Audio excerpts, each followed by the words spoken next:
요즘 뉴스를 보면 내일에 대한 희망을 발견할 수 있는 소식이 있습니다. 바로 위드 코로나에 대한 소식입니다. 이제 일상의 회복이 드디어 눈앞에 점점 다가오고 있습니다. 시기는 정확하지는 않지만 점진적인 회복을 위해서 우리 정부와 많은 기관들이 노력을 하고 있습니다. 그런데 일상의 회복이 된다 하더라도 우리는 예전처럼 살지는 못할 것입니다. 예전처럼 동일한 삶을 유지하지도 못할 것입니다. 변화가 있을 것이고 변화되어야 살 수 있는 시대가 되었습니다. 저는 이러한 시점에서 우리의 신앙을 한번 돌아보고자 합니다. 일상의 회복, 그렇다면 우리의 신앙의 회복도 길이 열리고 있습니다. 함께 모여 예배 드릴 수 있는 환경이 조성되어 있고 함께 마음껏 기도하고 찬양하고 말씀을 배울 수 있는 기회도 회복될 것입니다. 그러나 교회 문이 활짝 열린다고 해도 정말 우리의 신앙이 회복될 수 있을까? 막혔던 우리의 마음이 열리고 식어진 우리의 열정이 뜨거워질 수 있을까? 라는 생각을 하게 됩니다. 그래서 저는 오늘 하나님이 우리에게 주신 이 본문 말씀을 가지고 과연 우리가 무엇을 회복해야 되는지, 그 회복을 위해서 먼저 무엇을 해야 되는지 그 내용을 살펴보고자 합니다. 회복은 굉장히 힘이 듭니다. 새롭게 만드는 것도 힘들지만 그 회복은 새롭게 만든 것 위에 다시 만들어야 되기 때문에 아주 힘이 든다고 합니다. 오늘 저는 이 회복이라는 단어를 가치와 연관지어서 나누려고 합니다. 가치. 우리가 회복하기 위해서 가장 먼저 우리 안에 내게 가장 소중한 가치가 무엇인지 점검해야 됩니다. 내게 있어서 가장 중요한 요소가 무엇인지에 따라 회복이 될 수 있느냐, 될 수 없느냐, 그런 기로에 놓여져 있습니다. 여러분에게 있어서 가장 중요한 것이 무엇입니까? 지금 여러분에게 있어서 나의 생명과 여러분의 생명과 바꿀 수 있는 가장 가치로운 것이 있다면 무엇이겠습니까? 한 매스컴에서 10대 청소년들에게 물어보았습니다. 청소년들에게 가장 가치 있는 것, 당신에게 가장 중요한 가치는 무엇입니까? 라고 물어봤는데 두 가지 대답이 나왔습니다. 이성 친구와 돈입니다. 가장 가치 있다는 건 뭐냐면 그 생각에 사로잡혀 있다, 그것에 미쳐 있다 라고 말할 수가 있습니다. 한 예를 들어보겠습니다. 이성 친구에게 가장 가치를 둔 사람은 이렇게 생각합니다. 나의 부모님은 이성 친구를 반대할 경우 설득해야 할 존재다. 그리고 학원은 이성 친구와 함께 공부할 수 있는 곳, 그리고 이성 친구는 내가 존재하는 이유, 동아리 활동은 이성 친구와 취미를 함께 즐길 수 있는 곳, 돈은 이성 친구를 즐겁게 해주기 위한 도구, 공부는 이성 친구를 먹여 살리기 위해 내가 해야 하는 것, 학교는 이성 친구를 먹여 살리기 위해 가야 하는 곳, 모든 집중이 이성 친구입니다. 이성 친구를 위해 존재하고 돈을 벌고 학교를 가고 학원을 가고 취미 활동을 하는 그런 삶을 살아가는 것입니다. 이것이 가장 가치롭게 생각하는 친구의 가치관입니다. 시간 관계상 뒤에 있는 돈은 생략하도록 하겠습니다. 여러분, 자신 안에 가장 중요한 가치를 둔 사람은 그것 중심으로 살아갈 수밖에 없습니다. 내가 가장 중요한 것이 무엇이냐에 따라 그 중심으로 생각하고 금전적인 지출을 하고 에너지를 소비하고 그리고 모든 시간을 할애합니다. 이러한 관점에서 우리의 신앙을 들여볼 필요가 있습니다.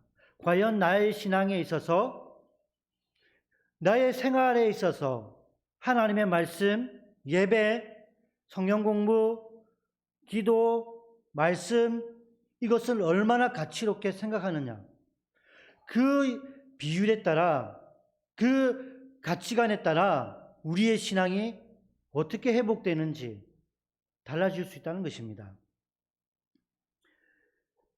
한 사람이 있습니다. 예수님을 믿기 전과 예수님을 믿은 후에 삶이 완전히 달라진 한 사람이 있습니다. 가장 가치로운 그것을 위해 이 사람은 철저하게 순종했고 철저한 삶을 살아갔습니다. 완벽주의에 가까운 삶을 살았습니다. 그러나 예수님을 만난 이후 이 사람은 전혀 다른 삶을 살아갑니다. 이해할 수 없는 삶. 저는 때로는 이러한 삶을 바보 같은 삶이라고 봤습니다. 이성적인 그런 삶이 아닙니다. 그러나 그 사람은 자신의 그 변화된 가장 가치로운 것을 위해 자신의 삶과 자신의 목숨도 내어놓았습니다. 그 사람의 이름은 바로 사도 바울이었습니다. 오늘 본문을 들여다보면 사도 바울에 대한 이야기가 나옵니다. 사도 바울은 어떤 사람이었습니까? 본문 5절과 6절에 의하면 그는 이스라엘 베냐민 지파의 사람이었습니다. 8일 만에 할례를 받았고 히브리인 중에 히브리인이었습니다. 율법으로는 바리새인이었고 그 열심은 감당할 수 없을 정도로 대단했습니다.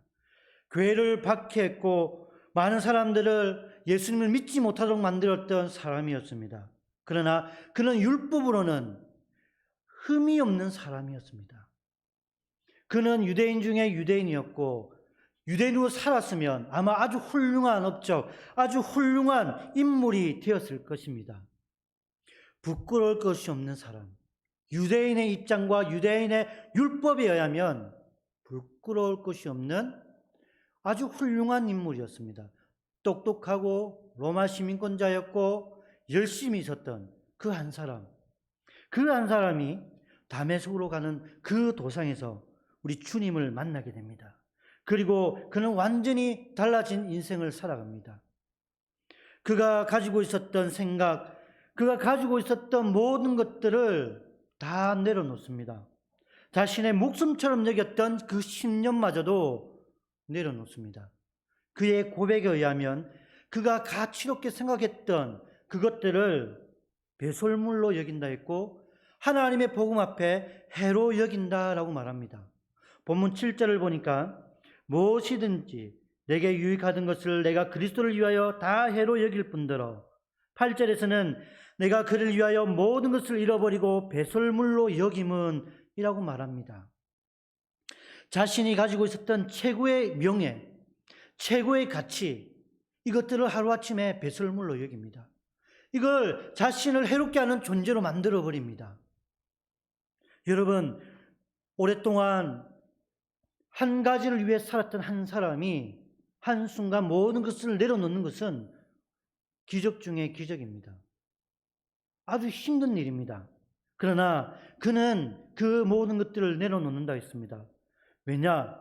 바로 예수 그리스도 때문이라고 말합니다. 예수 그리스도를 아는 지식이 가장 고상하고 예수 그리스도를 얻기 위하여 자신을 다 버리고 이 모든 것들을 자신의 해를 여긴다라고 말하는 것입니다. 바로 예수님 때문에 자신의 자존심, 자신이 가지고 있던 명예, 자신이 가지고 있던 모든 고귀한 신념 가치들을 다 쓰레기처럼 버리는 것입니다. 바울은 사역을 하면서 언제나 하나님 중심, 예수님 중심, 성령 중심의 사역을 합니다. 모든 것을 새롭게 출발하는 것처럼 예수님 중심주의로 살아가는 것입니다.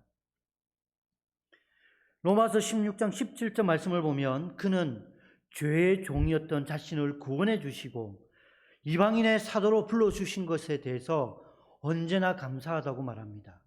뿐만 아니라 그는 고린도전서 9장 16절의 말씀에 나와 있는 것처럼 언제나 하나님을 두려워합니다. 감사하면서 두려워하면서 하나님께 맡겨진 그 사도의 직분을 감당하는 것입니다. 그는 두려움도 있었습니다. 그는 어려운 시기도 많이 겪었습니다. 죽을 뻔한 위기도 겪었습니다. 그럼에도 불구하고 그는 감사했고 찬양했고 하나님을 의지했고 순종했던 것입니다. 지식이 풍부했습니다. 뛰어난 두뇌를 가졌습니다. 자신을 의지하지 않았습니다. 그는 성령을 의지했습니다. 그는 사도행전 16장 6절을 보니까 아시아에서 하나님의 복음을 전하려고 했습니다. 하지만 성령이 가로막습니다. 그리고 그는 성령이 인도하는 대로 묵묵하게 길을 걸어갑니다. 그곳이 어디냐? 마게도냐의 첫 성 빌립보 성입니다. 오늘 우리가 읽었던 이 본문에 나와 있는 이 지역입니다. 성령이 가라고 한 그 지역에 도착했습니다. 그는 복음을 전하고 많은 이적도 일으켰습니다. 그러나 그곳에 억울하게 감옥에 갇히기도 했습니다. 뿐만 아니라 기적적으로 옥문이 열리는 하나님의 은혜를 누리기도 했습니다. 간수집에 초청되어 복음을 전하고 세례를 베풀었습니다. 그리고 고린도 지역에서는 어떤 일이 일어났습니까? 엄청난 어려움을 겪었습니다. 그가 고린도 지역에 들어가기를 망설였습니다. 그때 하나님이 하시는 말씀이 이 지역에 하나님을 믿는 백성이 많다는 것입니다. 두려워하지 말라는 것입니다. 자신이 보기에는 이 지역에 들어가는 것이 너무너무 두려운 겁니다. 망설일 때 주님이 강권하여 권면합니다. 그리고 사도 바울은 순종하면서 고린도 지역에 들어가 복음을 전합니다. 그는 철저하게 하나님께 순종하는 인생을 살아갔습니다. 그는 자신이 죽음을 각오하고 복음을 전했죠. 그리고 그 죽음 앞에서도 당당하게 순교를 했습니다. 이러한 인생이 바로 바울의 인생이었습니다. 바울은 모든 것을 내려놓으면서 주님 한 분이면 다다. 주님 한 분이면 나는 만족할 수 있다. 이러한 심령으로 남은 인생을 살아갔습니다.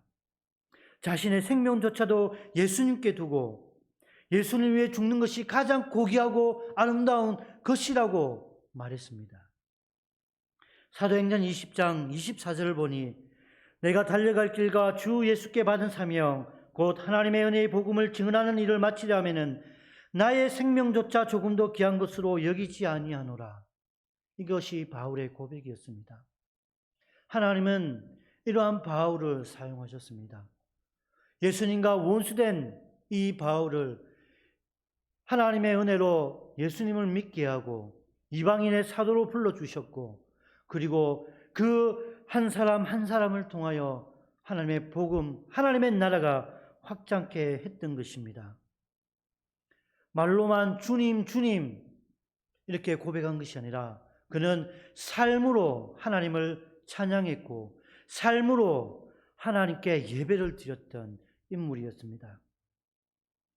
예수님이 그 무엇과도 바꿀 수 없는 존재, 예수님의 복음이 자신의 생명과도 바꿀 수 없는 고귀하다. 그 중심에는 항상 이런 마음이 있었던 것입니다. 오늘 우리가 신앙의 회복을 위해, 교회 사역의 회복을 위해 가장 먼저 생각해야 할 부분이 바로 예수 그리스도입니다. 지금 나에게 있어서 예수 그리스도는 어떠한 위치인가? 얼마나 소중한가? 단순히 우리가 예배에 참여한다고 해서, 단순히 우리가 전도를 한다고 해서, 단순히 우리가 가정예배, 성경을 읽고 하나님의 말씀을 배운다고 해서 우리의 신앙이 회복될까요? 우리의 사역이 회복이 될까요? 쉽지 않습니다. 바울처럼 그리고 히브리서 11장에 나오는 수많은 인물처럼 그 중심이 하나님께 두어질 때, 하나님 중심으로 살아갈 때에 구원의 기쁨이 회복되어지고 예배의 감동이 회복되어진다는 것입니다.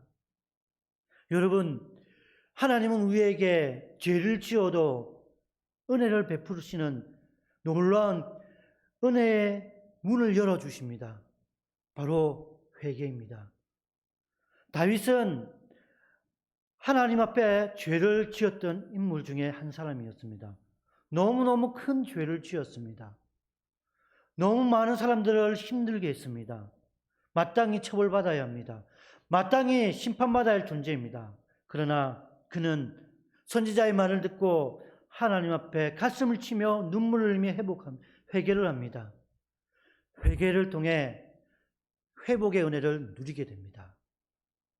회개를 통해 하나님의 백성이 누릴 수 있는 그 은혜를, 그 언약의 말씀을 회복하게 되는 것입니다. 우리 역시 쓰러지고 넘어지고 하나님 앞에 범죄할 수 있고 잘못된 행위로 힘든 길을 걸어갈 수가 있습니다.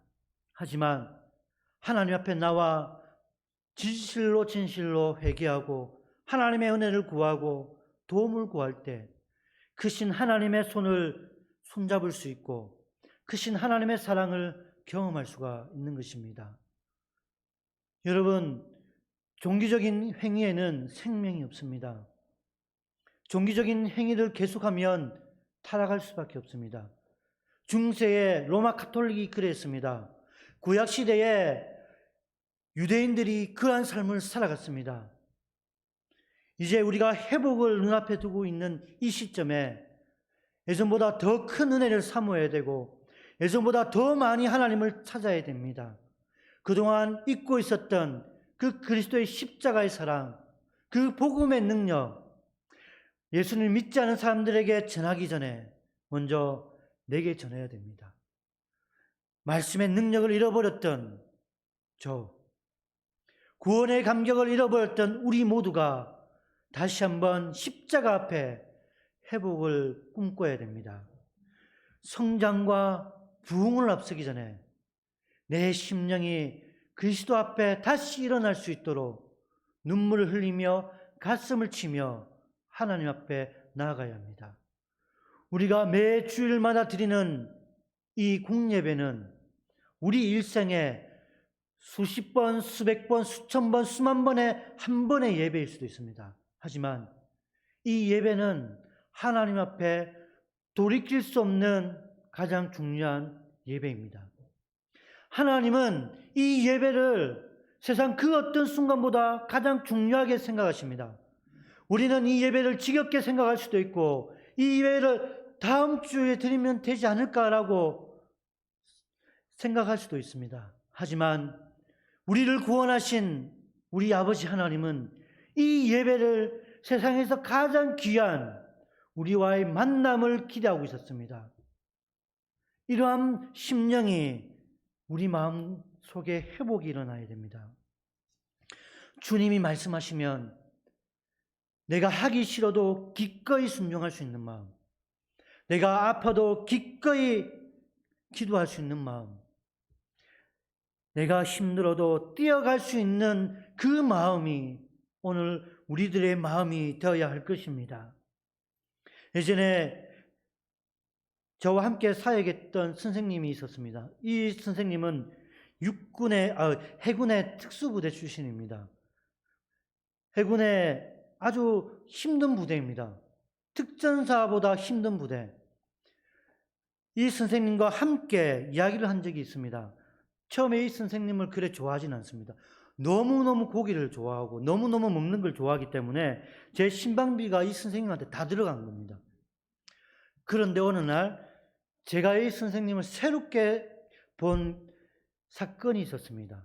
여름 수련회가 끝나고 물놀이를 갔는데 이 선생님이 특수부대라는 사실은 알고 있었지만 이 선생님의 능력이 그렇게 탁월하다는 것을 한 번도 보지 못했습니다. 해수풀이 엄청 강하게 일어나는 큰 수영장이었습니다. 그런데 그 큰 수영장에 전혀 알지 못하는 사춘기 10대 청소년 몇 명이 물에 빠졌습니다. 구조하기 위해서 옆에 있는 사람들이 물에 뛰어들었지만 한 사람도 1m, 2m 앞으로 헤엄치지 못했습니다. 그때 이 선생님이 뱀처럼 앞으로 나간 것을 보고 저는 깜짝 놀랐습니다. 그때 이 선생님이 특수부대라는 것을 실감하게 되었습니다. 수영 강사, 긴급 구조 자격증이 있는 사람도 속수무책이었지만 그 한 사람이 6, 7명을 건져낸 걸 보고 깜짝 놀랐습니다. 그리고 맛있는 걸 사주면서 이야기를 했습니다. 이 선생님이 이렇게 될 정도로 성장하고 기량을 발휘할 수 있었던 것은 정말 이를 악물고 한 훈련이 있었다고 합니다.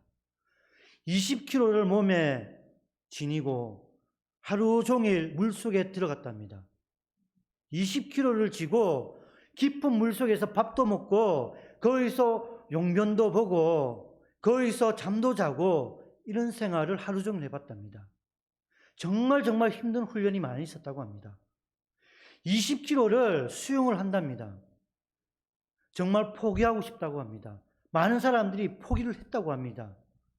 그런데 포기하고 싶어도 자존심이 상해서 포기하고 싶어도 참고 견디다 보니까 나중에는 수료를 했다고 합니다.